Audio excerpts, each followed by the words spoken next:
जय राधा माधव कुंज बिहारी, जय राधा माधव कुंज बिहारी, जय गोपीजन वल्लभ गिरिवरधारी,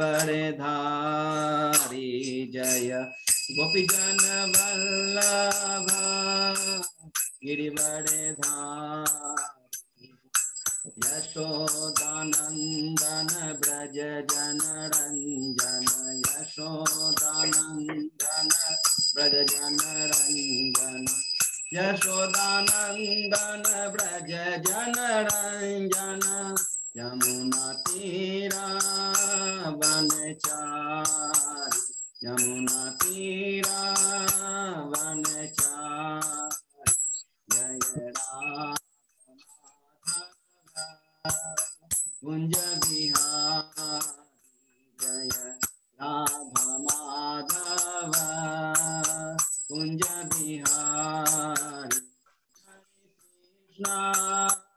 हरे कृष्णा कृष्णा कृष्णा हरे हरे, हरे रामा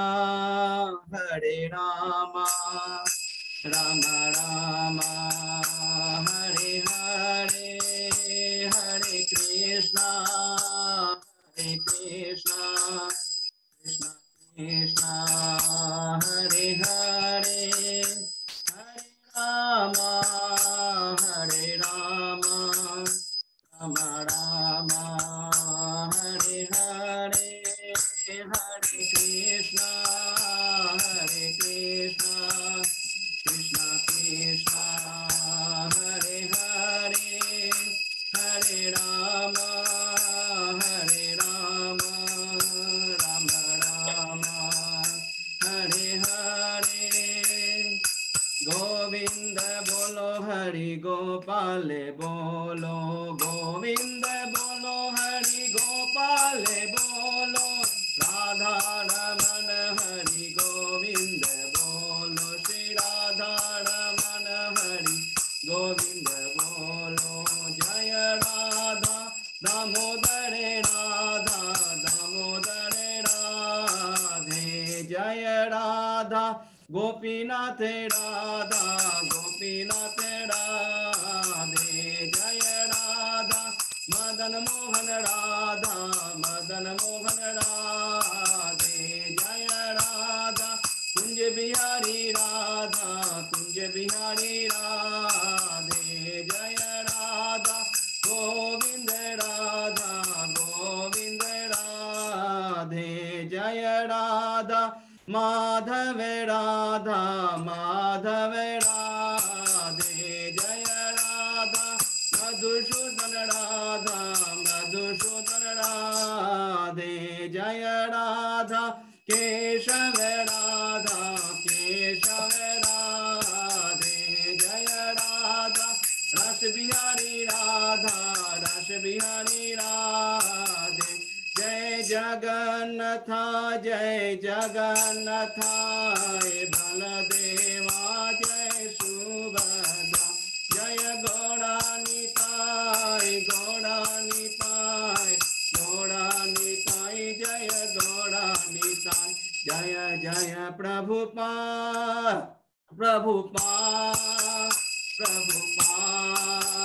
जय श्रीला प्रभुपाद, जय जय गुरुदेव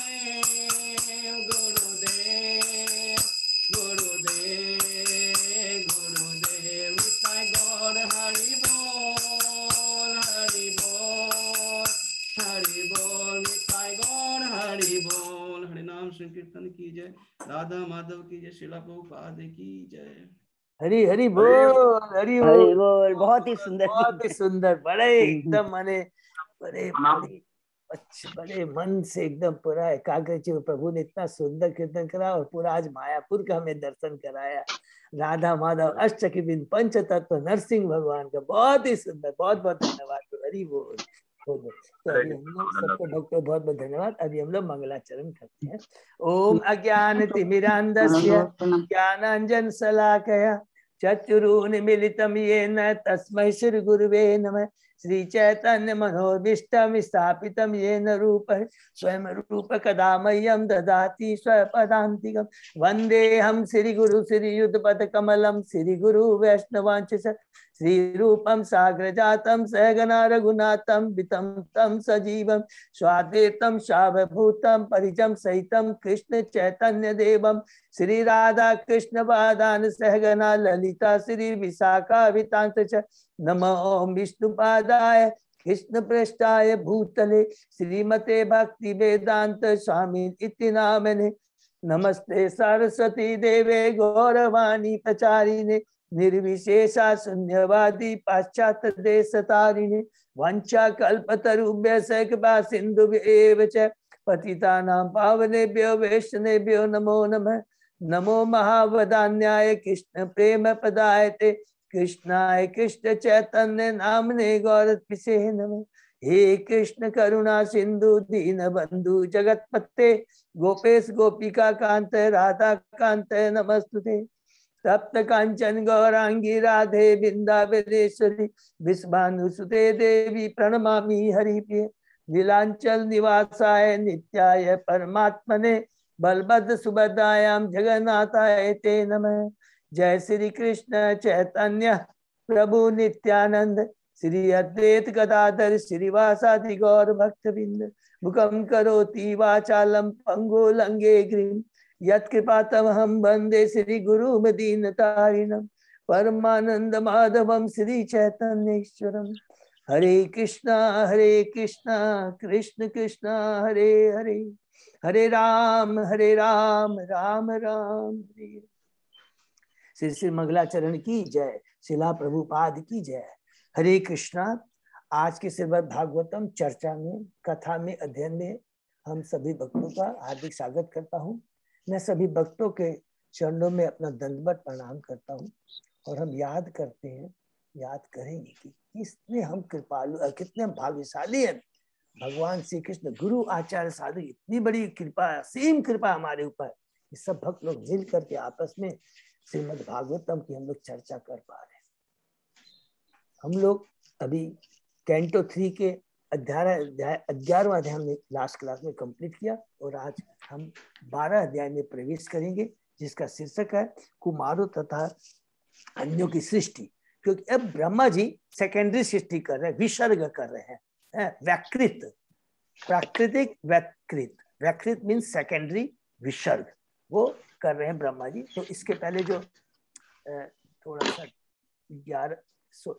11 अध्याय में अभी तक हमने जो भी स्टडी किया उसको हम लोग पुनरावृत्ति बड़े क्विकली हम लोग उसका रिवीजन करते हैं। पहले अध्याय में विदुर जी के प्रश्न है उद्धव जी से, जब वो यात्रा करते हुए जब जमुना नदी के तट पर उद्धव जी से मिलते हैं और बहुत सुंदर सुंदर भगवान के भक्तों, मथुरा, वृंदावन, द्वारका की लीलाओं के बारे में उनसे प्रश्न करते हैं।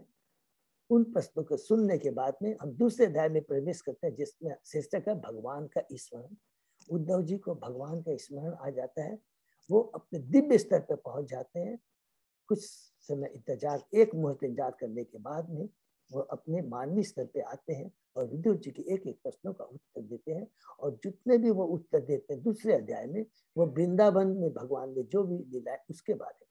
तीसरे अध्याय में प्रवेश करते हैं वृंदावन के बाहर की लीला, जिसमें उद्धव जी विदुर जी को कंस के वध से लेकर भगवान ने किस प्रकार कुरुक्षेत्र का युद्ध में किस प्रकार युधिष्ठिर को उन्होंने सिंहासन में स्थापित किया, उनसे 3 अश्वमेध यज्ञ करवाए और फिर अपनी लीला समाप्त करते हैं। यदुवंशियों के बीच धरा से पलायन करा करके वो हम लोग चौथे अध्याय में प्रवेश करते हैं, जिसमें शीर्षक है विदुर जी का मैत्र मुनि के पास में जाना। जहां हमने पढ़ा कि भगवान अपनी लीला समाप्त करने के बाद कहाँ पहुंच जाते हैं, सरस्वती नदी में पहुंच जाते हैं। वहां पर उद्धव जी भी पहुंचते हैं और वहां पर मैत्र मुनि भी पहुंचते हैं। भगवान श्री कृष्ण अपने भक्त को देखकर असीम खुश हो जाते हैं, बहुत खुश हो जाते हैं। और उनकी जो वार्ता उद्धव जी से, जो उद्धव जी विदुर जी को बताते कैसे भगवान श्री कृष्ण ने मुझे कहा, अरे तुम तो महान भक्त हो, तुमने मेरी संगति की याचना की थी, आज तुम्हें वो मिली है। तुम्हें मैं वो दिव्य ज्ञान दूंगा जो अर्जुन को भी भगवत गीता में नहीं दिया गया। इस ज्ञान को तुम बद्रिकाश्रम में जाकर करके ऋषि मुनियों को बताना। ये सारी बता के उसके बाद में तुरंत विदुर जी बोलते हैं कि हमें भी जो आपने ज्ञान प्राप्त किया भगवान श्री कृष्ण ने डायरेक्ट, वो मुझे बताइए। उद्धव जी कहते हैं ये ज्ञान आप मैत्रेय मुनि से प्राप्त करते, जो भी जिस समय भगवान मुझे ज्ञान प्रदान कर रहे थे उस समय मैत्रेय मुनि भी वहां उपस्थित थे। कृपा कर करके हरिद्वार चले जाइए गंगा नदी के तट पर, वहां मैत्रेय मुनि है। और इस प्रकार हम 5वें अध्याय में प्रवेश करते हैं, जिसका शीर्षक है विदुर जी का मैत्रेय मुनि से वार्ता।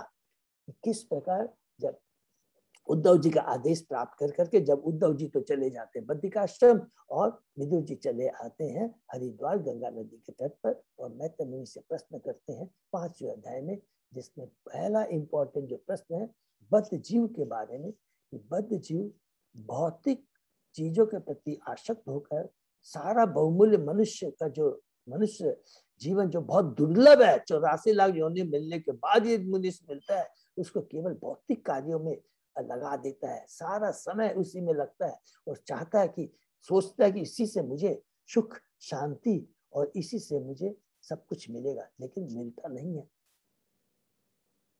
इसके बारे में पूछते हैं। उसके बाद में विदुर जी मैत्रेय मुनि से भगवान के सीजन पालन संहार की लीलाओं के बारे में पूछते हैं। मैत्रेय मुनि उत्तर देने के पहले विदुर जी को ग्लोरीफाई करते हैं। बहुत सुंदर है ये, हमेशा हमें बार बार कि किस प्रकार विदुर जी, तुम तो व्यास देव के पुत्र, भगवान के शुद्ध भक्त हो, तुम तो स्वयं यमराज। और उसके बाद में वो बताना शुरू करते हैं सर्ग के बारे में। सर्ग याद रखें, सर्ग के बारे में, जिसमें हमने पढ़ा किस प्रकार 23 तत्वों की उत्पत्ति हुई। और उसके बाद में देवता, जो सेंस देवता है, वो भगवान से प्रार्थना करते हैं ये जो 23 एलिमेंट हुए हैं, कि जब तक आपकी कृपा नहीं होगी, आपका डायरेक्शन नहीं होगा, ये आगे कार्य नहीं कर सकते। हम 6ठे अध्याय में प्रवेश करते हैं, विश्व रूप की सृष्टि, जिसमें हमने पढ़ा कि किस प्रकार देवताओं की प्रार्थना सुन के भगवान विभस्त अपनी शक्ति भेज देते हैं। विश्व रूप विराट रूप का तैयारी होती है, 3 लोकों के बारे में, वर्णाश्रम धर्म के बारे में, और उसके अंत में कहते हैं मैत्रेय मुनि कि भगवान की जो विराट रूप की ये लीला है, ये जो सृष्टि है, ये बहुत दिव्य है, इसको माप पाना हम बद्ध जीवों की कैपेसिटी योग्यता के बाहर है। तो यहाँ पर सर्ग के बारे में जो हमने पढ़ा समाप्त होता है। हम फिर 7वें अध्याय में प्रवेश करते हैं। विदुर जी के अन्य प्रश्न बहुत ही पावरफुल इंपॉर्टेंट ये तत्व ज्ञान इसमें दिया है, जो हमने पढ़ा ईश्वर तत्व के बारे में और जीव तत्व के बारे में। ईश्वर क्या है?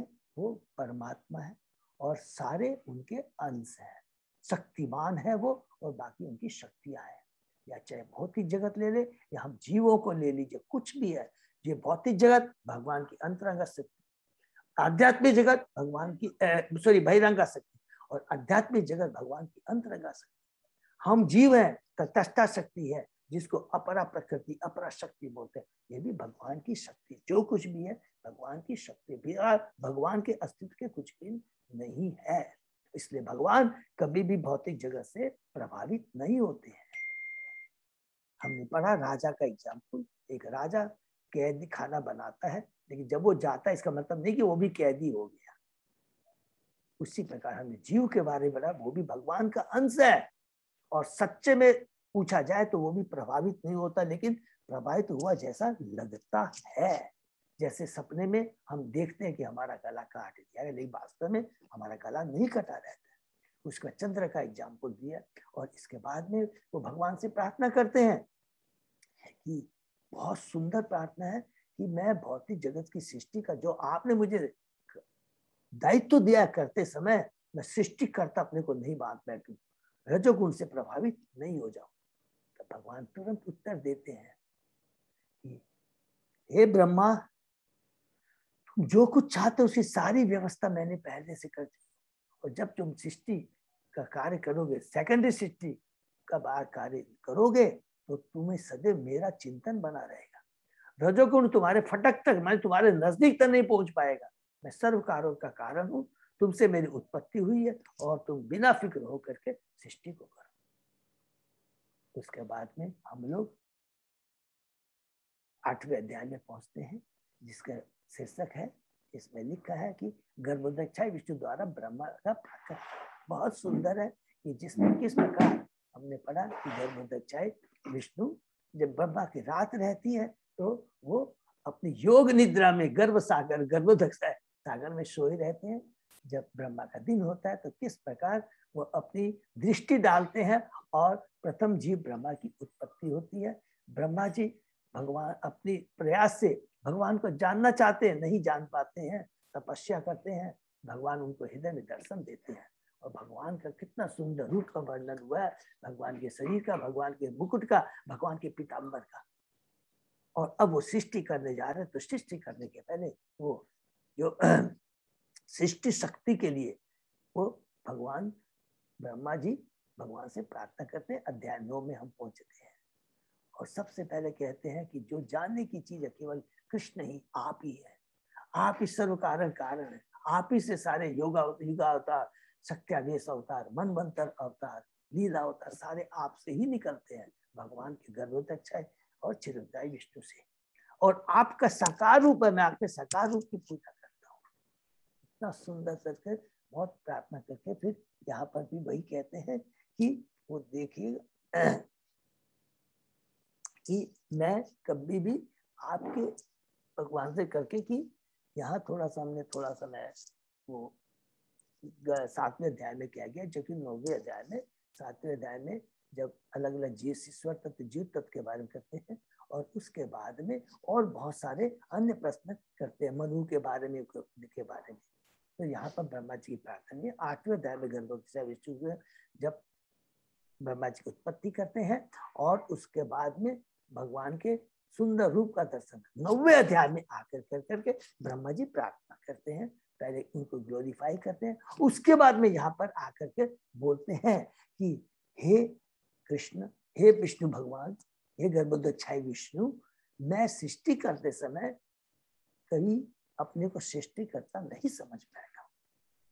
यहाँ पर करते हैं तब भगवान उनको कहते हैं कि नहीं, तुमने जो कुछ भी पहले चाहा है तो पहले से तुम्हें मैं दे चुका हूँ, तुम्हें इसके लिए घबराने की दरकार नहीं है, रजोगुण तुम्हारे फटक नहीं पाए। ये 9वें अध्याय में बोलते हैं और तुम्हारी मेरे से सृष्टि हुई है और तुम्हें जब सृष्टि करोगे तो तुम्हें कोई भी तरह की अड़चन नहीं आएगी। हम 10वें अध्याय में भी प्रवेश करते हैं। अब ब्रह्मा जी यहाँ पर सृष्टि करने जा रहे हैं। शीर्षक है सृष्टि के विभाग और सृष्टि के इस विभाग के अंदर में हमने सबसे पहले पढ़ा कि जितना भी विदुर जी ने कहा कि हे दैत्य मुनि, मुझे आदि से अंत तक एक एक पूरे भगवान की सृष्टि के बारे में बताइए। उसके बाद में हमने पढ़ा कि 7वें श्लोक में लिखा हुआ 10वें अध्याय कि ऑलरेडी ब्रह्मा जी को सृष्टि के लिए जो कुछ भी करने की दरकार थी वो ऑलरेडी वो सब सृष्टि कर चुके थे, सब कुछ उन्होंने पहले से ही सारी व्यवस्था कर दी थी। जितने भी ब्रह्मांड में सारे जीव थे उनको इम्प्रेग्नेट कर दिया था और किसी भी चीज की अलग से कुछ दरकार नहीं थी। केवल ब्रह्मा जी को जो बीज ऑलरेडी गर्भोदक्षाई विष्णु ने बिखेर दिए थे उनको केवल 3 भुवन में, 3 लोकों में और 14 भुवन में केवल स्थापित करना था। इस प्रकार ब्रह्मा जी ने सर्वप्रथम 3 भुवनों को, उसके बाद 3 लोकों को, उसके बाद 14 भुवन में अलग अलग रचना कर करके जीवों को वहां पर स्थापित करना आरंभ किया। और उसके अंदर में हमने ऑलरेडी जो हम पढ़ चुके हैं, हमने पढ़ा कि किस प्रकार सर्ग, जिसको यहाँ पर बोला गया है, या प्राकृतिक सृष्टि, और विसर्ग जो ब्रह्मा जी करते हैं उसको बोला है व्याकृत। तो हमने पढ़ा प्राकृतिक में इसका क्षेत्र से अलग से डिवीजन किया गया, जैसे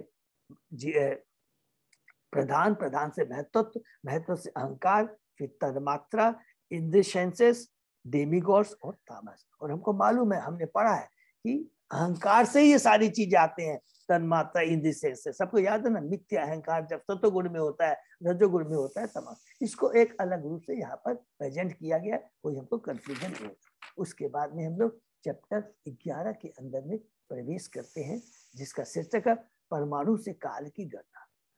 बहुत सुंदर यहाँ पर हमें नॉलेज मिला कि काल के बारे, डिवीजन ऑफ टाइम, किस प्रकार परमाणु, अणु, तत्रेणु अलग अलग कर करके पूरा, उसके बाद में मुहूर्त, प्रलय, दिन रात, महीना, वर्ष पूरा का एक एक सुंदर करके डिटेल में यहाँ पर काल का डिवीजन हमने पढ़ा। और उसके बाद में हमने पढ़ा युगों के बारे में, युगों के बारे में पढ़ा, जिसके अंदर में पढ़ा कि युगों की अवधि कितनी होती है, सत्ययुग, त्रेता युग, द्वापर युग और कलयुग की, देवताओं की गणना के हिसाब से और मनुष्य की गणना के हिसाब से। एक देवता, हमारा जो एक साल होता है देवताओं का एक दिन होता है।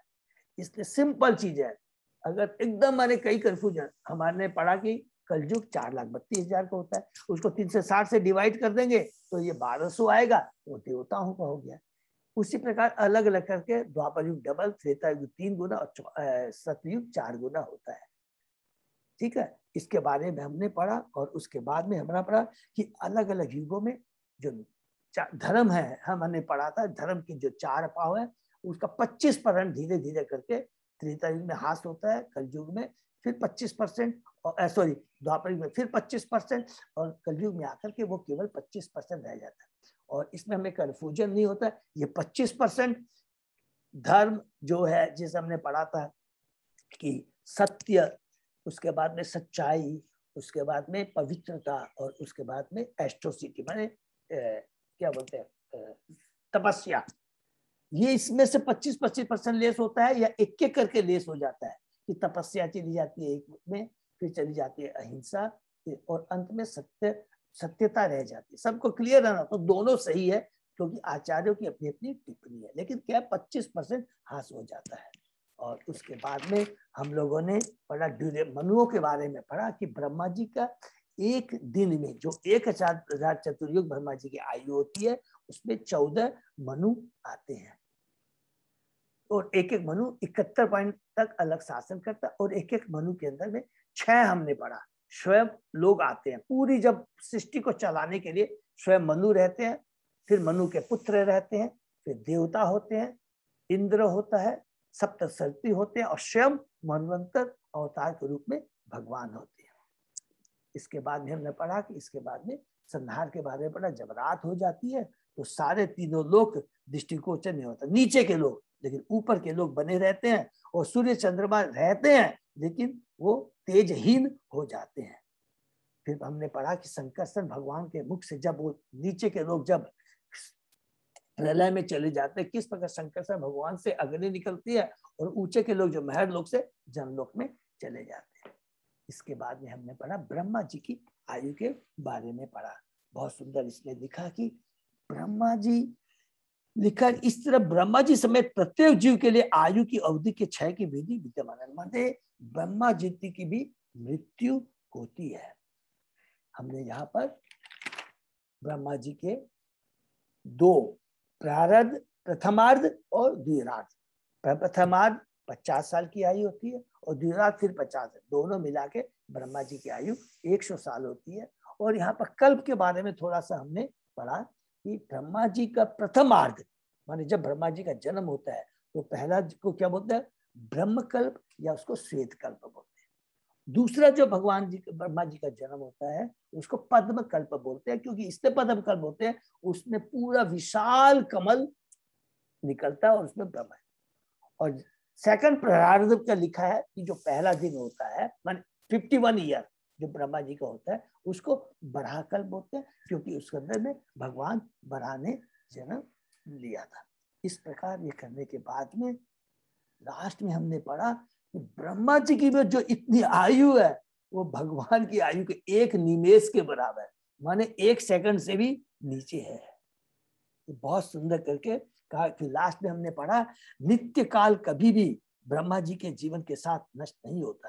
काल जो है हमेशा वो चलता रहता है, किंतु भगवान को नियंत्रण करने की इसमें कोई क्षमता नहीं है, क्योंकि स्वयं भगवान काल है। ये भगवान काल भगवान की कंट्रोल में है, क्योंकि भगवान ही काल के नियंत्रक है। ये पकड़ कर, और आध्यात्मिक जगत कभी भी काल को प्रभावित नहीं करता, बल्कि आध्यात्मिक जगत में काल रहता है लेकिन वो प्रभावित नहीं करता है। उसके बाद में लास्ट में हमने थोड़ा सा पढ़ा कि किस प्रकार भौतिक जगत 4 अरब मील के व्यास फैला हुआ है। ये थोड़ा सा जस्ट नॉलेज के लिए इससे करेंगे। और ये जितने भी 8 एलिमेंट्स हैं वो जो आवरण ढके रहते हैं, तो जैसे पहला आवरण पृथ्वी का होता है, फिर उसका बाद में पृथ्वी, अग्नि, जल, वायु आकर ऐसे चलता जाता है। तो पहला आवरण दूसरे आवरण का 10 गुना होता चला जाता है। जस्ट फॉर योर नॉलेज के लिए यहाँ पर है, ठीक है ना। ये पढ़ करके यहाँ पर हम समाप्त करते हैं और अब हम आज पहुंचेंगे अध्याय 12 में। और शीर्षक है कुमारों तथा अन्यों की सृष्टि, ठीक है। ओम नमो भगवते वासुदेवाय, ओम नमो भगवते वासुदेवाय, ओम नमो भगवते वासुदेवाय। नारायण नमस्कृत्य नरं चैव नरोत्तमं देवी सरस्वती व्यासं ततो जयमुदीरये। नष्टप्रायेषु अभद्रेषु नित्यं भागवत सेवया भगवती उत्तम श्लोके भक्ति भवति नैष्ठिकी। आराधयो भगवान ब्रजेश तनय ततदाम वृंदावनम रमया काचित उपासना व्रजवधु वर्गेण्य कल्पिता। श्रीमद् भागवतम प्रमाणम अमलम प्रेमा पुमर्तो महान। श्री चैतन्य महाप्रभो मतम इदम तत् आदरो न पर। हरे कृष्ण कृष्ण कृष्ण हरे हरे, हरे राम राम राम हरे हरे। कैंटो 3 अध्याय 12 शीर्षक है कुमारों तथा अन्यों की सृष्टि। शुरू करते हैं श्लोक 1 से। मैत्रे वाच इति वर्णित छत्त कालाख्य परमात्मन महिमा वेद गर्भे अथ यथा अश्राचित निबोध में।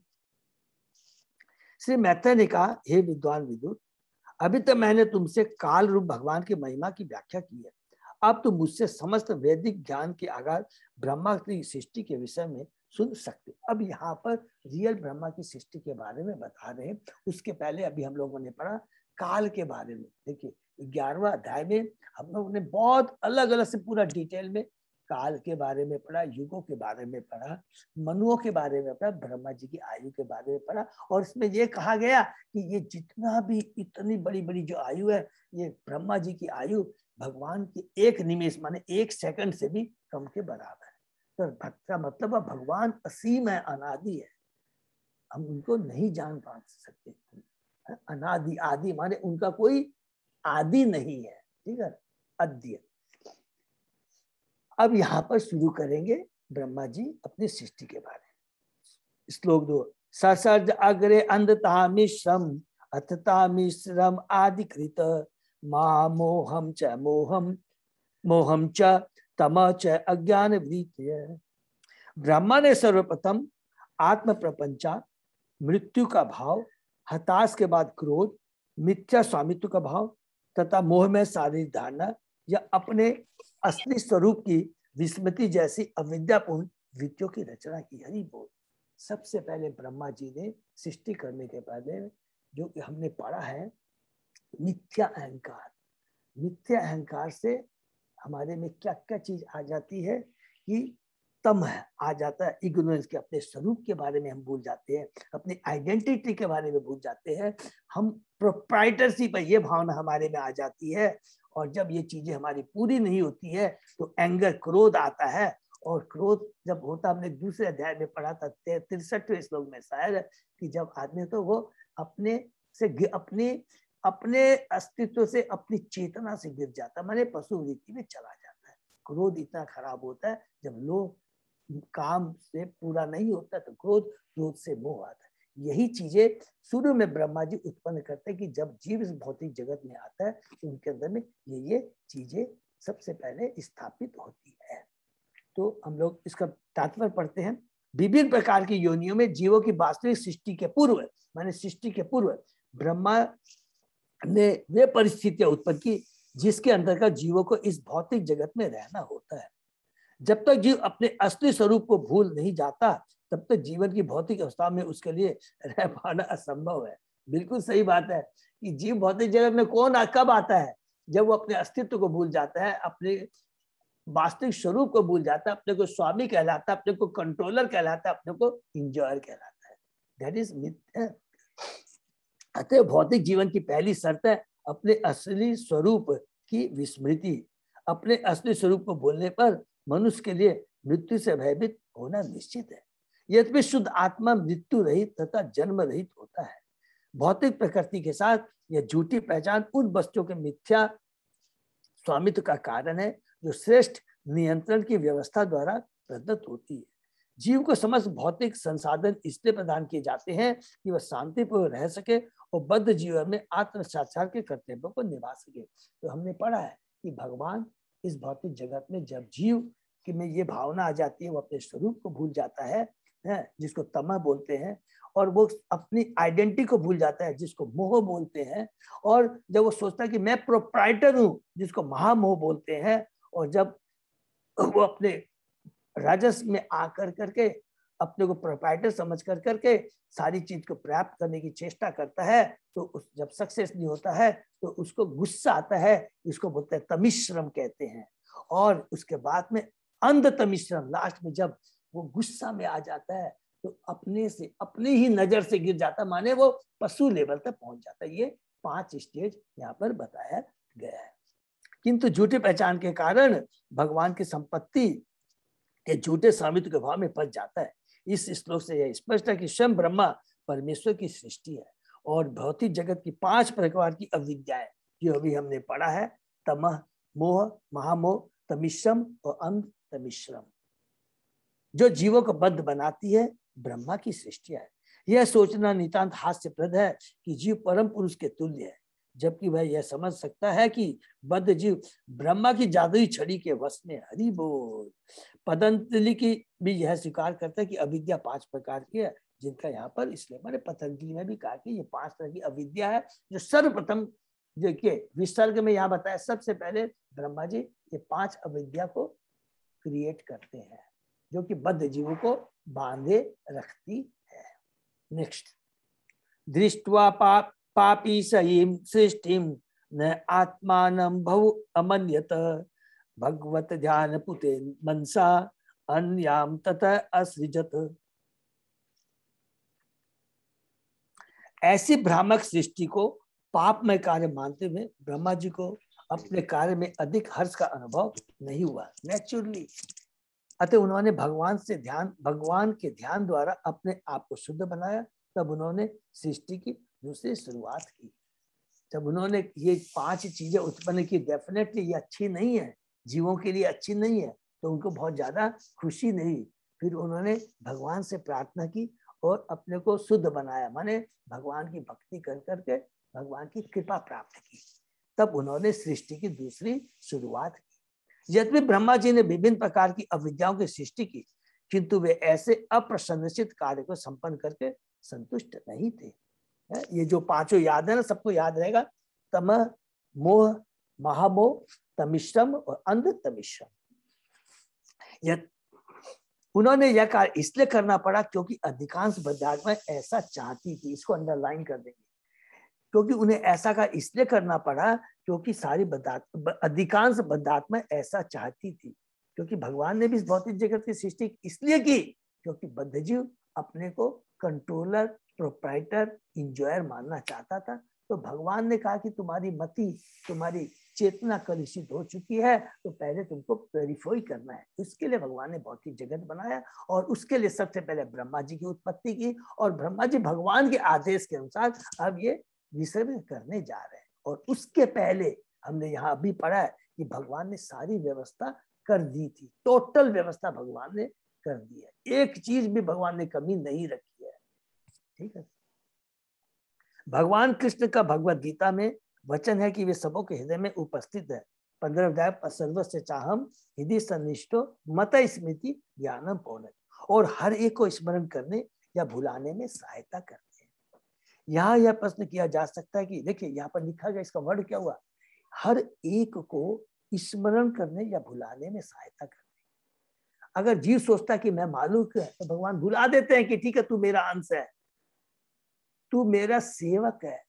अगर तेरी ये भावना नहीं है तो चलो तेरे को भुला देता हूँ, भुला करके उसको सपने में ले जाते हैं, अर्थात भौतिक जगत में ले जाते। भौतिक जगत सपना है, जो कुछ भी यहाँ घटता है, जो भी हम सोचते हैं, अपने प्रयास से करते हैं, ये एक सपने के समान है, लेकिन सक्सेस नहीं होते। सक्सेस तभी हो सकते हैं जब हम अपनी गलती का एहसास कर करके पुनः भगवान के समर्पित होते हैं, भगवान को अपने को सरेंडर करते हैं और अपने को दास कहलाते हैं। तो इसलिए यहाँ पर कहते हैं जीव की जब इच्छा होती है तो भगवान उसको स्मृति प्रदान करते हैं। जब जीव की इच्छा होती है नहीं मैं मालूम है, वो भ्रम में जाना चाहता है, तो भगवान उसको भुला देते हैं कि जीव स्वरूप और कृष्ण नित्य दास। यही यहाँ पर बोलना चाहते हैं। सर्वश्राम हिति सन्निहितो मत स्मृति ज्ञान पोहनम। यहाँ यह प्रश्न किया जा सकता है कि सर्वदयामय भगवान एक की सहायता स्मरण करने में और दूसरे के विसर्जन करने में क्यों करते? वस्तुतः उनकी कृपा एक के प्रति पक्षपात के रूप में तथा दूसरे प्रति शत्रुता के रूप में प्रदर्शित नहीं होती। ये हमने कई बार डिस्कस किया है।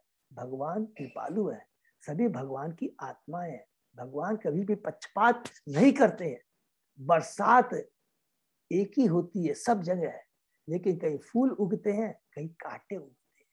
ये हमारे ऊपर निर्भर करता है कि हम लोग भगवान के जो आदेश का पालन करते हैं या नहीं करते हैं। तो हम भगवान को दोष नहीं दे सकते हैं। माँ कभी भी अपने बच्चों में पक्षपात नहीं करती है, ये सबसे पहली कंडीशन है जो हमें भूलना नहीं चाहिए। बस तो उनकी कृपा के प्रति पक्षपात के रूप में तथा दूसरे के प्रति शत्रुता के रूप में प्रदर्शित नहीं होती।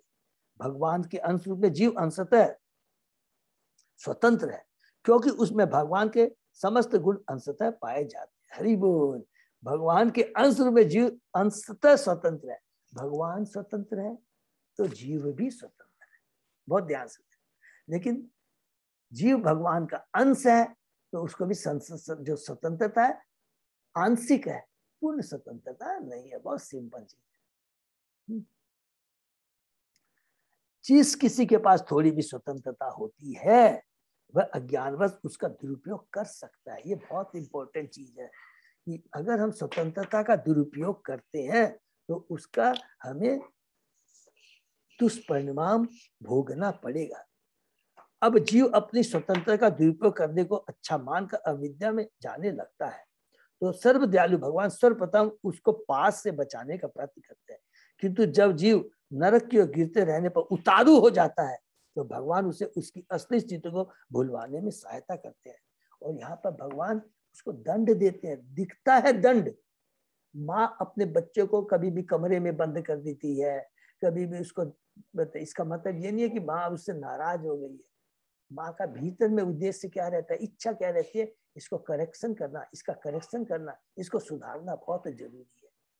तो ये भगवान की भावना थी, गुस्से में नहीं। देखिए एक इंपॉर्टेंट याद रखेंगे, कभी भी ऐसा नहीं सोचेंगे गुस्से में किया है।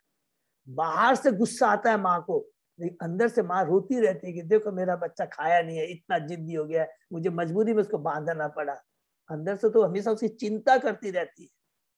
सेम चीज भगवान की, जब बद्धजीव हम भौतिक जगत में आते हैं भगवान को अच्छा नहीं लगता है, लेकिन जब हम उतारू हो जाते हैं, उनकी बात नहीं मानते हैं, तो करेक्शन करने के लिए भगवान को हमें यहाँ भेजना पड़ता है। तो भगवान उसे उसकी असली स्थिति को भुलाने में सहायता करते हैं। भगवान गिरने वाले जीव को सबसे निचले बिंदु तक गिरने में सहायता करते हैं, जिससे वह देख सके कि अपनी स्वतंत्रता के दुरुपयोग से वह सुखी है कि नहीं।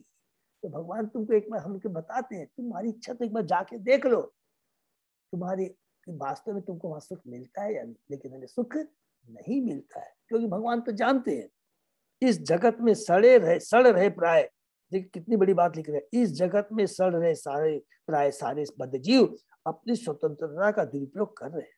अतः उन पर 5 प्रकार की अविद्याएं थोप दी जाती है। ब्रह्मा जी भगवान की आज्ञाकारी सेवक के रूप में अविद्याओं को आवश्यकताओं के रूप में उत्पन्न करते हैं, किंतु ऐसा करते हुए प्रसन्न नहीं होते। ब्रह्मा जी को भी, क्योंकि भगवान के शुद्ध भक्त है वो, और हम सब जीव भी उनके भगवान के ही अंश है। उनको मालूम है कि वो भी भगवान के अंश है, मैं भी भगवान का अंश हूँ। मुझे ये जो कार्य दिया भगवान ने, ये कोई शोभनीय कार्य नहीं है, लेकिन भगवान का आदेश है, मुझे करना पड़ रहा है। वो भी किस लिए, मेरी जो भगवान की आत्माएं है वो भी मेरे से ही संबंधित है, क्योंकि मैं भी कृष्ण से संबंधित हूँ, ये भी कृष्ण की संतान है। तो उनको दुख होता है, लेकिन उनको मजबूरी में करना पड़ता है, भगवान के आदेश का पालन मानना पड़ता है। क्योंकि यह स्वभाव है कि भगवत भक्त किसी को उसके असली पद से नीचे गिरता नहीं देखना चाहता। इसको भी अंडरलाइन कर लेंगे। जो भगवान का शुद्ध भक्त होता है, देखिए कितनी उसकी मेंटेलिटी होती है। गुरु महाराज कभी भी नहीं चाहते हैं कि भगवान के हम बद्ध जीव गलत लाइन में जाए, इस भौतिक जगत में कष्ट पाए। इसीलिए वो देखिए भगवान के शुद्ध भक्त होते हुए भी, तीनों गुणों से ऊपर होते हुए भी इस भौतिक जगत में आते हैं भगवान के आदेश का पालन करने के लिए, चेतन महाप्रभु के आदेश का पालन करने के लिए, कि बद्ध जीवों को, ज्यादा से ज्यादा बद्ध जीवों को हरि नाम दे करके उन्हें इनसे आध्यात्मिक जगत में, उनके असली धाम में ले जाया जाए। ये गुरु का कार्य होता है, ये शुद्ध भक्त का कार्य होता है, और वही कार्य ब्रह्मा जी कर रहे हैं। जो व्यक्ति साक्षात्कार के मार्ग की परवाह नहीं करते, उन्हें भगवान उनकी दुष्प्रवृत्तियों को जी भर करने देते हैं और ब्रह्मा उसमें निश्चित रूप से सहायक बनते हैं। तो ब्रह्मा जी को ये कार्य दिया गया है, क्या करे, जिनको खुशी नहीं होती है फिर भी भगवान के आदेश का पालन करने के लिए, और दूसरा उन बद्ध जीवों को कल्याण करने के लिए ब्रह्मा जी हर तरह का की शुभ अशुभ कार्य करने के लिए तैयार रहते हैं। तो हमको भी ऐसे रहना चाहिए, खाली हाँ में हाँ नहीं बनना चाहिए। जिस भी बद्ध जीव है हमारा, जो अज्ञानी है, उसके करेक्शन के लिए गुरु का जो आदेश है, भगवान का जो आदेश है, हमें उसका पालन करते हुए उसको किस प्रकार सही रास्ते पर लाया जाए, उसके लिए हमें प्रयत्न करना चाहिए। ये बहुत जरूरी है। सनकम च सनंदम च सनातनम अथ आत्मभू सनत कुमारम च मुनिन निष्क्रियान उधर्व रेत सह।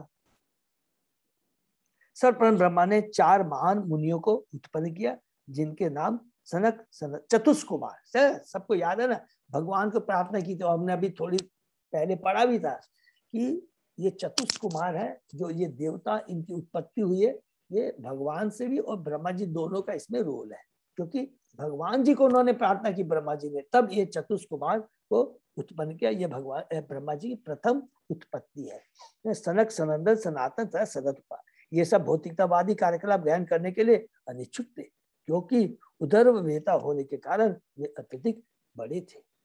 यद्यपि ब्रह्मा ने अविद्या के सिद्धांतों की सृष्टि उन जीवों की आवश्यकता के रूप में की जिनके भाग्य में भगवान की इच्छा से अविद्या बधी, किंतु वे ऐसा अप्रसिद्ध कार्य करके संतुष्ट नहीं थे। इसलिए उन्होंने ज्ञान के 4 सिद्धांतों की सृष्टि की। ये है साक्षी, योग, वैराग्य तथा तप। ये जो 4 चतुष्कुमार है, 4 आध्यात्मिक कार्य को रिप्रेजेंट करते हैं। पहला क्या है? साक्ष्य, योग, वैराग्य तथा तप। साक्ष्य भौतिक अवस्थाओं के वैचारिक अध्ययन के लिए अनुभवात्मक दर्शन है। हम लोग पढ़ेंगे, क्योंकि कपिल मुनि का भी, देवहूति माता जी को भी है, वो साक्ष्य आत्मा के बारे में, एनालिटिकल स्टडी के बारे में बताते हैं। जैसे योग भव बंधन से शुद्ध आत्मा को मोक्ष दिलाने के लिए, वैराग्य उच्चतम आध्यात्मिक ज्ञान तक ऊपर उठने के लिए, जीवन में भौतिक भोग के पूर्ण विरक्ति को स्वीकार करता है, और तप आध्यात्मिक सिद्धि के लिए विभिन्न प्रकार की शिक्षा से की गई तपस्या है। ये 4 को प्रेजेंट करते हैं। इसका मतलब यह हुआ कि ये जो चतुष्कुमार है, देखिए ये ज्ञान माने आध्यात्मिक ज्ञान है। यहाँ पर देखिए वो भगवान से उत्पन्न हुआ है, लेकिन इसलिए शुरू में ये चतुष्कुमार जो है वो ज्ञानी है, योगी है, लेकिन पूरे भक्त नहीं है। आगे हम लोग पढ़ेंगे, और शायद बीच में भी पढ़ा है, लेकिन भगवान के चरण कमलों की तुलसी को सूंघ कर करके वो परम भक्त हो जाते हैं। ब्रह्मा ने सनक, सनंद, सनातन तथा सनत, इन 4 मुनियों की रचना आध्यात्मिक उन्नति के इन 4 सिद्धांतों को सौंपने के लिए की, और उन्होंने अपना निजी संप्रदाय चलाया, जो भक्ति की उन्नति के लिए कुमार संप्रदाय अथवा बाद में निम्बार्क संप्रदाय कहलाता है। ये सभी महान मुनिगण महान भक्त बने, क्योंकि भगवान की भक्ति के बिना आध्यात्मिक महत्व के किसी कार्य के में सफलता प्राप्त नहीं की जा सकती। हरि बोल। ठीक है, जितना भी हम आध्यात्मिक उन्नति करें, चाहे योगी ज्ञानी कर ले, बिना भक्ति के आध्यात्मिक जीवन का कोई महत्व नहीं होता। अर्थात जो योगी होते हैं, ज्ञानी होते हैं, वो आध्यात्मिक होते हैं, वो तपस्या करते हैं, उनको ज्ञान रहता है, वैराग्य रहता है, लेकिन जब तक उसमें भक्ति नहीं है, तब तक उस आध्यात्मिक जो वो प्रयास करते हैं उसका कोई महत्व नहीं है, बल्कि वो कष्टदायक होता है। ये बहुत इंपॉर्टेंट चीज हमें यहाँ पर याद रखना है। नेक्स्ट, तो अभी सर्वप्रथम किसकी उत्पत्ति हुई है? चतुष्कुमारों की। ठीक है, नेक्स्ट, तान बभासे स्वभूपुत्रान प्रजा सृजत पुत्र का तत्न एचन मोक्ष धर्मान वासुदेव परायण। पुत्र को उत्पन्न करने के बाद ब्रह्मा ने उनसे कहा, पुत्रों अब तुम लोग संतान उत्पन्न करो, किंतु भगवान वासुदेव के प्रति अनुरक्त होने के कारण उन्होंने अपना लक्ष्य मोक्ष बना रखा था, अतः उन्होंने अपनी अनिच्छा प्रकट की। अब ये दूसरी प्रॉब्लम ब्रह्मा जी के लिए हो गई। भगवान ने कहा तुम सृष्टि करो, पहले उन्होंने 5 हमने पढ़ा, तमह, मोह, महामोह, तमिश्रम, अंतमिश्रम उत्पन्न किया। वो भी बहुत अच्छा नहीं था, क्योंकि वो बद्ध जीव को भौतिक जगत में माया का पर्दा डालने के लिए था, क्योंकि ये चारों चीज तो माया का पर्दा है ना, जिसको चलते बद्ध जीव सोचता है कि I am the controller, I am the proprietor, I am the enjoyer. तो ये अच्छी बात नहीं थी, ब्रह्मा जी को नहीं अच्छा लगा। फिर अब उन्होंने 5 भगवान से प्रार्थना की, चतुष कुमारों को उत्पन्न किया, और वो भी मना कर दिए कि हम लोग ब्रह्मचारी रहना चाहते हैं। तात्पर्य पढ़ते हैं, ब्रह्मा के चारों पुत्रों कुमारों ने अपने महान पिता ब्रह्मा के अनुरोध करने पर भी गृहस्थ बनने से इनकार कर दिया। जो लोग भव बंधन से छुटकारा पाने के लिए तत्पर हैं, उन्हें मिथ्या पारिवारिक बंधन में नहीं बंधना चाहिए। लोग यह पूछ सकते हैं कि कुमारों ने अपने पिता, विशेषकर ब्रह्मांड के सृष्टा ब्रह्मा के आदेशों से इनकार क्यों किया। इसका उत्तर यह है कि जो वासुदेव परायण है, अर्थात जो भगवान वासुदेव की भक्ति में गंभीरता पूर्वक लगे हुए हैं, उन्हें अन्य किसी कार्य की परवाह करने की आवश्यकता नहीं है। भागवतम में आदेश है कि ये बहुत पावरफुल श्लोक है भागवतम का, हम लोग 11 कैंटो में पढ़ेंगे। 11 कैंटो में देवर्षि भूतात्रिनाम पितृनाम न किंकरो नारायणी च राजन सर्वात्मना यह शरणम शरण्यम गतो मुकुंद परिहृत्य कर्तम। जिस किसी ने देवर्षि भूतात्रिनाम, जिस किसी ने समस्त सांसारिक बंधों का परित्याग कर दिया है और उस भगवान के चरण की परम शरण ले ली है, जो हमारे मोक्ष दाता है नंबर 1 और एकमात्र शरण ग्रहण करने के योग्य है, वह किसी का न तो ऋणी है और न किसी का दास है। देखिए बहुत इंपॉर्टेंट बात है, चाहे वो देवता ही न हो, चाहे वो पीतर क्यों न हो, चाहे मुनि संबंधित अन्य जीव संबंधित अथवा मानव समाज का सदस्य क्यों, माने किसी का वो ऋणी नहीं रहता है। माता पिता किसी का ऋणी यहाँ पर नहीं रहता, जिसने पूर्ण रूप से भगवान को सरेंडर कर दिया। इस तरह जब कुमारों ने अपने महान पिता के अनुरोध को ठुकरा दिया, तो वे गृहस्थ बन जाए, तो उनके इस कार्य में कोई त्रुटि न थी। देखिए जीवन का परम लक्ष्य क्या है, भगवान के समर्पित होना। हम कोई भी आश्रम में रह सकते हैं, चाहे ब्रह्मचर्य में रहे, चाहे गृहस्थ में रहे, चाहे वानप्रस्थ में रहे, या कोई भी आश्रम में हम लोग रहे, उद्देश्य क्या है, भगवान को समर्पित करना। यहाँ पर कह रहे चतुष कुमार, तो ब्रह्मा ने जिस उद्देश्य के लिए किया, लेकिन चूंकि वो पूर्ण रूप से भगवान को समर्पित थे, यहाँ पर बहुत अच्छे।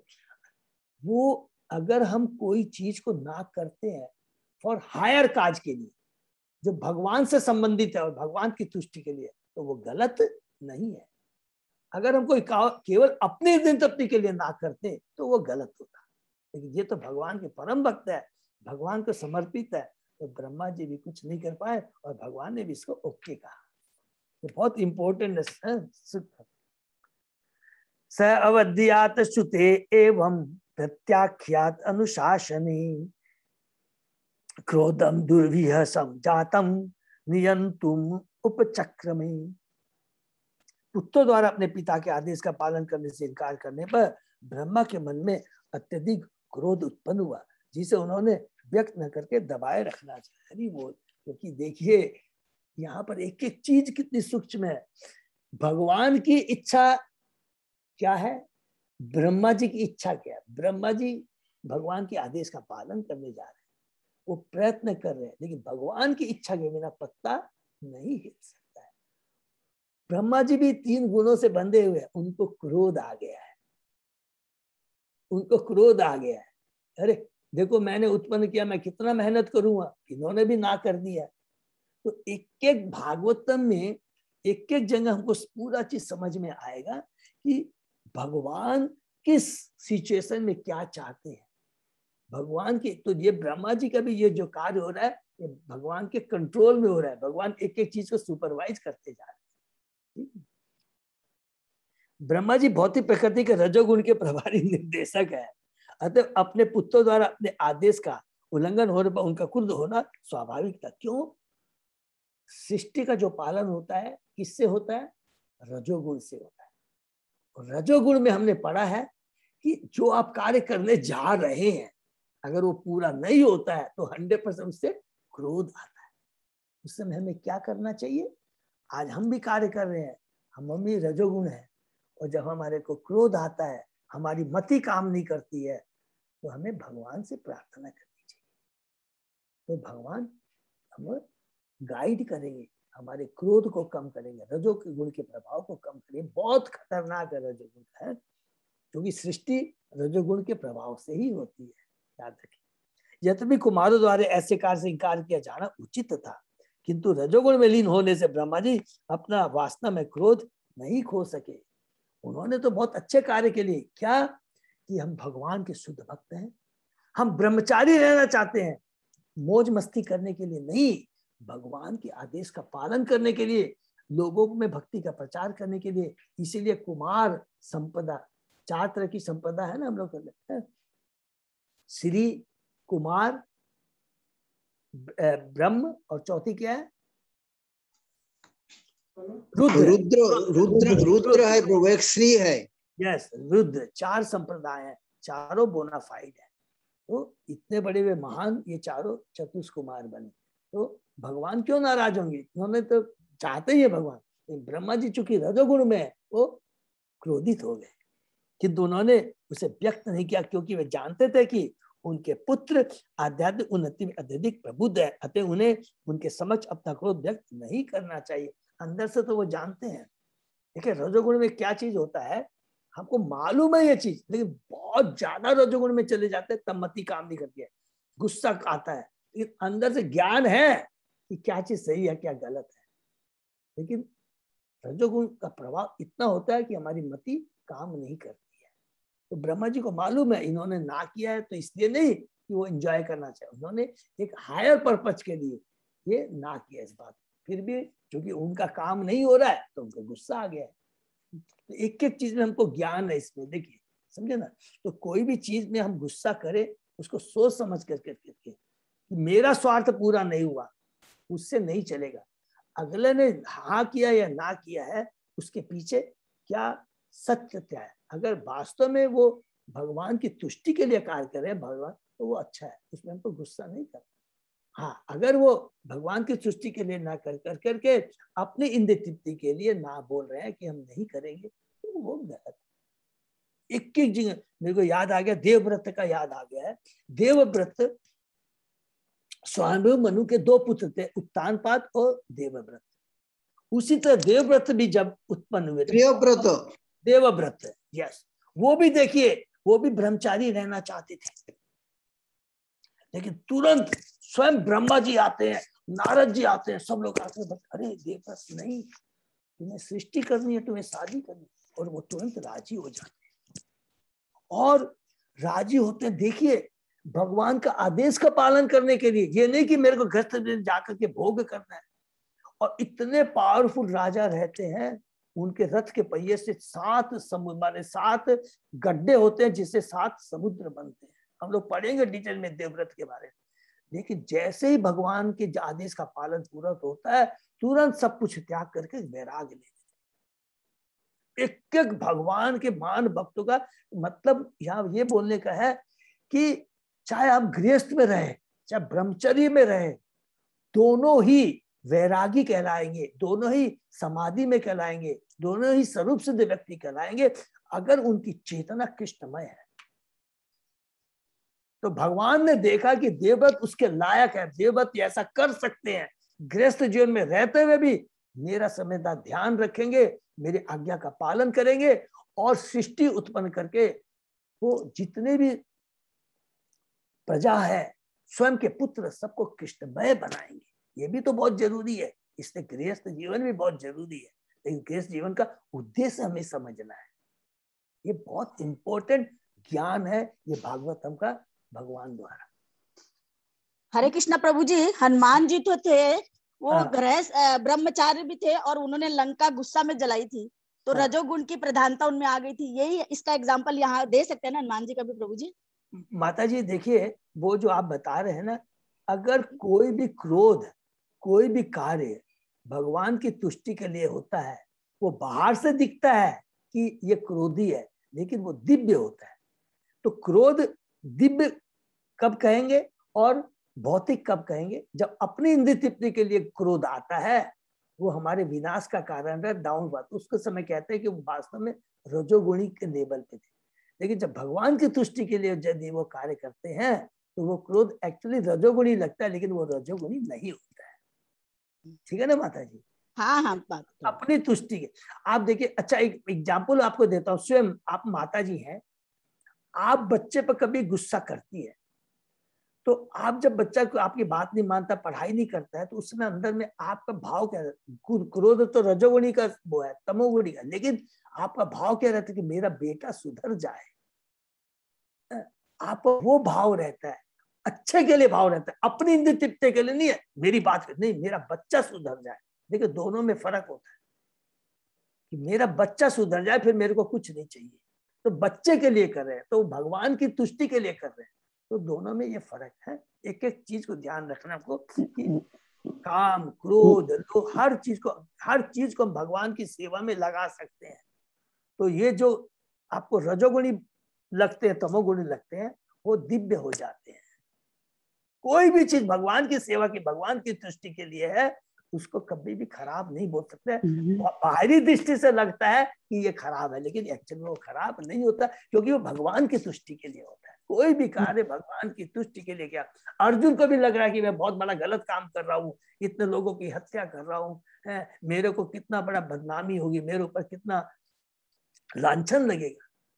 लेकिन बाद में उसमें समझ में इसको आ जाता है, नहीं, कृष्ण की तुष्टि के लिए जो कार्य होते हैं वो दिव्य होते हैं, और भगवान के जो आदेश होते हैं सर्व लोगों के कल्याण के लिए होता है। ब्रह्मा जी का एग्जाम्पल इसीलिए दिया ना, ब्रह्मा जी ने। कोई भी चीज का ये बहुत इंपॉर्टेंट है चीज है। इसमें बहुत सारी, हमको एक एक चीज हम लोग डिस्कस करेंगे, समझ में आएगा। देशामृत में भी प्रभु जी आए हैं ना, ये वाला चीज देशामृत का 1-2 वाला में आए हैं, हनुमान जी के बारे में भी दिया हुआ है। हाँ, यस, देशामृत में भी है प्रभु जी। यस माता जी, ठीक है ना। नेक्स्ट, धिया निगृह माणे पी भ्रुवो मध्यात प्रजापति सद्यो अजायत तत्मन्यु कुमारो नील लोहित। जितने उन्होंने अपने क्रोध को दबाए रखने का प्रयास किया, किंतु वह उनकी भौं के मध्य से प्रकट हो ही गया, जिससे तुरंत ही नील लोहित रंग का बालक उत्पन्न हुआ उनके भौं से। क्योंकि ये क्रोध होता है ना, हम लोग पढ़ेंगे डीप में कि ये सारी इंद्रियों से उजागर हो जाता है। आप अपना क्रोध को कितना भी दबाएं, लेकिन हमारी आंख से, हमारे भाव भाव से वो उजागर हो ही जाता है। क्रोध चाहे जाने में प्रकट किया जाए या अनजाने में, उसका मुख वही रहता है। यद्यपि ब्रह्मा ने अपना क्रोध नियंत्रित करना चाहा, किंतु वे ऐसा नहीं कर पाए। यद्यपि परम पुरुष है, ऐसा क्रोध ब्रह्मा की भौं के बीच से रुद्र के रूप में अपने सही रंग में प्रकट हो आया, जो नीले तमो तथा लाल रंग का मिश्रण था। क्योंकि क्रोध रजो तथा तमो गुणों की उपज है। हरि बोल है। इसको अंडरलाइन हम लोग कर लेते हैं। नेक्स्ट, सैवेरुरोद देवानां पूर्वजो भगवान भव नामानि कुरु मे धात स्थानानि च जगत गुरु। जन्म के बाद वह चिल्लाने लगा, हे भाग्य विधाता, हे जगत गुरु, कृपा करके मेरा नाम तथा स्थान बतलाइए। तो इस प्रकार एक बार हम लोग यहीं पर विराम देते हैं। अब किसकी उत्पत्ति हुई है एकदम ये थोड़ा याद रखेंगे। पहले 5 जो अविद्या, सॉरी, बिल्कुल सही, अविद्या नाम क्या है? तमह, मोह, महामोह, तमिश्रम, अंध तमिश्रम। ब्रह्मा जी खुश नहीं हुए। फिर उन्होंने चतुष्कुमारों को उत्पन्न किया। उन्होंने ब्रह्मचारी रहने का सिद्धांत लिया, लेकिन हायर काज के लिए, भगवान के आदेश का पालन करने के लिए उन्होंने एक परंपरा चलाई है। अच्छा है, ब्रह्मा जी को भले गुस्सा आया, लेकिन हायर काज के लिए तो वो गलत नहीं था। अब ब्रह्मा जी क्रोधित हो गए, क्योंकि रजोगुण का प्रभाव था। अब उनसे, उनके भौं से रुद्र उत्पन्न हो रहा है, इसका आगे हम लोग कल स्टडी करेंगे, ठीक है। तो ये हम लोग पढ़ेंगे तो देखिए उत्पत्ति हो रही है, बड़ा लगेगा यार ये तो सिंपल चीज है ऐसे, लेकिन एक एक चीज के पीछे भगवान क्या संदेश देना चाहते हैं। हम ब्रह्मा की एक्टिविटी को देखेंगे, चतुष्कुमार एक एक एक्टिविटी को देखेंगे और उसमें क्या भगवान आदेश दे रहे हैं, क्या उनके पीछे भगवान का मैसेज है, वो हम लोग उसको समझेंगे। हरे कृष्णा। तो आज हम लोग यहीं पे विराम दे रहे हैं। किसी का कोई प्रश्न है तो पूछेंगे, या प्रभु कोई भी अनाउंसमेंट है तो बताएंगे। अजय प्रभु। अनाउंसमेंट तो प्रभु आज वो इनॉग्रेशन है उनका बता हरी दीजिए। बोल। बिल्कुल, तो अभी हम लोग प्रभु ने तो ऑनलाइन सबको जरूर देना, बहुत इंपॉर्टेंट है। भक्ति सरस्वती ठाकुर से प्रभुपाद जी 1922 में यहीं पर मिले थे, और देखिए उस प्रभुपाद जी ने आज कितना बड़ा है एक इस्कॉन की स्थापना कर दी हम बद्ध-जीवों के कल्याण के लिए। तो जरूर ऑनलाइन हम लोग जो जरूर उसको देखेंगे, और कुछ लोग हैं फिर जी के पर्सनली भी वहाँ। अजय प्रभु जी लिंक शेयर कर दीजिएगा ना हाँ, प्रभु जी। लिंक और कितने बजे से है प्रभु जी? 8:30 से स्टार्ट रहेगा। ओके, अच्छा। तो अभी शुरू से जल्दी से सब लोग अपने को तैयार। हरे कृष्णा। ठीक, thank you so much Ajay Prabhu. Hare Krishna. भक्तों का बहुत बहुत धन्यवाद। दंडवत प्रणाम, दंडवत प्रणाम प्रभु जी। हरि दंडवत प्रणाम। हरे कृष्णा। धन्यवाद। हरे कृष्ण।